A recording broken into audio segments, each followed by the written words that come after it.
ពេលមេឃរៀងត្រជាក់ឬក៏មានភ្លៀងអីជាដើមម្ហូបដែលយើងនឹកឃើញមុនគេគឺសម្លក្តៅឬក៏ស៊ុបក្តៅមែនទេបងប្អូនជំរាបសួរបងប្អូនទាំងអស់គ្នាថ្ងៃនេះខ្ញុំសូមបង្ហាញបងប្អូនអំពីរបៀបធ្វើសម្លឬក៏ស៊ុបស្ពៃបូកគោជាមួយនឹងសាច់ជ្រូកចិញ្ច្រាំសម្លមួយនេះងាយស្រួលធ្វើចំណែកឯទឹកស៊ុបរបស់វាមានរសជាតិឆ្ងាញ់មែនទែនពេលញ៉ាំទៅទឹកស៊ុបឡើងឈ្ងុយហើយមានជាតិតែម្ដងឥឡូវនេះសូមតាមដានអំពីវិធីធ្វើទាំងអស់គ្នា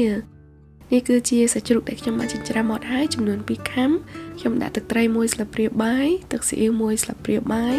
ហើយស្ករកន្លះស្លាបព្រាកាហ្វេនិងម្រេចបន្តិចបន្តួចដើម្បីឲ្យមានក្លិនឈ្ងុយ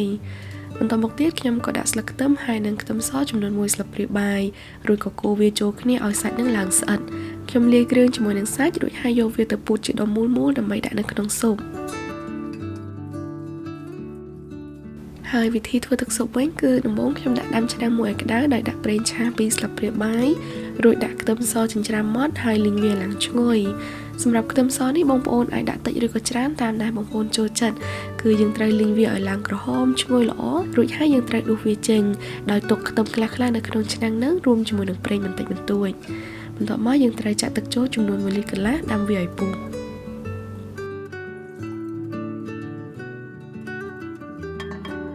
នៅពេលដែលទឹកពុះហើយយើងចាប់ផ្ដើមបង់គ្រឿងផ្សេងទៀតមានដូចជាបង្គាក្រៀម1ស្លាបព្រាបាយហើយនិងមឹកក្រៀម1ស្លាបព្រាបាយដែរ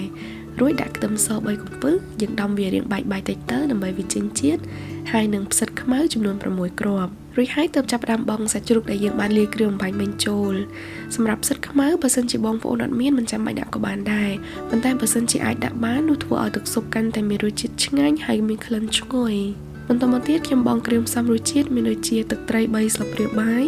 ទឹកប្រេងខ្យង1ស្លាបព្រាបាយនិងស្ករ1ស្លាបព្រាបាយបើសិនជាបងប្អូនចង់ប្រើម្សៅស៊ុបឬក៏ដុំស៊ុបខ្នុរជាដើមសូមបន្ថយចំនួនទឹកត្រីបន្តមកទៀតខ្ញុំដាក់ការ៉ុតហើយនិងឆៃថាវចំនួន3ខាំដើម្បីឲ្យវាចេញជាតិផ្អែមទៅក្នុងទឹកសម្លរួចមកសូមបងប្អូនបិទគម្របឆ្នាំងហើយរំងាស់វាប្រហែលជា5នាទីឬក៏មួយល្មមឲ្យការ៉ុតហើយនិងឆៃថាវទន់ល្អក្រោយពីរំងាស់បានមួយសន្ទុះហើយទឹកស៊ុបរបស់ខ្ញុំក៏ចេញជាតិល្មមឆ្ងាញ់តែម្ដងចំណែកឯការ៉ុតហើយនិងឆៃថាវក៏រាងផុយល្មមដែរសម្រាប់សម្លមួយឆ្នាំងនេះបើសិនជាបងប្អូនចង់ដាក់គ្រឿងផ្សេងទៀតក៏បានដូចជាគ្រឿងសមុទ្រឬក៏ស្បែកជ្រូកហើយនិងប្រហិតសាច់គោសាច់ត្រីឬក៏សាច់ជ្រូកអីជាដើមបន្តមកទៀតដើម្បីឲ្យសម្លកាន់តែមានក្លិនឈ្ងុយខ្ញុំក៏បន្ថែមម្រេចបន្តិចបន្តួចរួចហើយខ្ញុំក៏បង់ស្ពៃបូកគោចូលចំនួនកន្លះគីឡូបន្ទាប់មកដាំវាឲ្យពុះមួយផ្លែតទៀតដើម្បីឲ្យស្ពៃបូកគោឆ្អិនល្អសម្រាប់សម្លមួយមុខនេះបងប្អូនអាចបង់បន្លែចូលទាំងអស់ដូចខ្ញុំបង្ហាញនៅក្នុងវីដេអូនេះក៏បានឬក៏បងប្អូនចង់ពិសាបែបស៊ុបឬក៏ឆ្នាំងភ្លើងក៏បានដែរបងប្អូនអាចដួសស៊ុបរំលែកដាក់នៅក្នុងឆ្នាំងមួយទៀតរួចហើយដាំវាឲ្យពុះបន្ទាប់មកបង់បន្លែបង់សាច់ផ្សេងៗតាមដែលបងប្អូនចង់ពិសា